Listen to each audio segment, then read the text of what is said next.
shambles. It was an injustice to every protester all over Ireland. A kangaroo court with a judge appointed by a Fine Gael and Labour government. It should have been thrown out. It's a waste of taxpayers' money. All these cases that are coming up are costing the state how much and for what? For the revenge of a bitter woman who was kept in her car for 2 hours, who smiled happily on her telephone and chatted away with her assistant, did not look like she was in any distress at all, and it was a sit-down protest, and it was peaceful.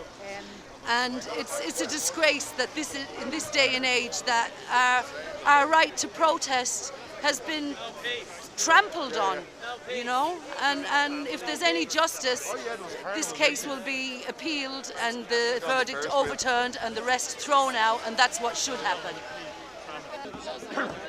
So, despite what happened with this young lad, 17-year-old, and the treatment he's received from what a man that is not elected, dispensing justice in this country, we have young people today, when young boys, young girls, and they're afraid to get organised and join a trade union for threat of being sacked and maybe deported.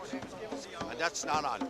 And by Jesus, as long as I'm alive, I'll stand up for them. And I'll fight them. I'll fight them to the last. The very, very last. No peace! No peace! No peace! No peace! Well, got another huge turnout in this protest against yesterday's decision by the judge to find a young 17-year-old who was 15 at the time guilty of false imprisonment. It's an absolutely shocking decision, and it has massive ramifications and implications for everybody else in this country. You have to put it in context of 6 years of austerity before this all took place, this protest. And the successive governments targeted communities like Jobstown specifically. They went after lone parents, they went after the unemployed, they went after the underemployed. And 1 month, exactly 1 month before that protest in Jobstown took place, they gave a 405 million tax cut to the top 20% of earners in this country. And then they turn up and prod a stick at a community like Jobstown and tell them that we're going to implement more austerity next year, we're going to have cuts to lone parents allowance again, and you just have to sit back and take it. And any resistance whatsoever is deemed now criminal. It's not a criminal to take a backhander as a minister from a very wealthy media mogul. It's not a criminal offence to put 2,000 children out onto the streets and make them homeless, but it is an offence under this state to fight back against austerity, to fight back against your family going hungry, to fight back against your family not having enough money to buy clothes or to put a roof over your head. That's where the injustice lies, and I think until we get this appealed and resolved, there's going to be protests, and it's going to get bigger.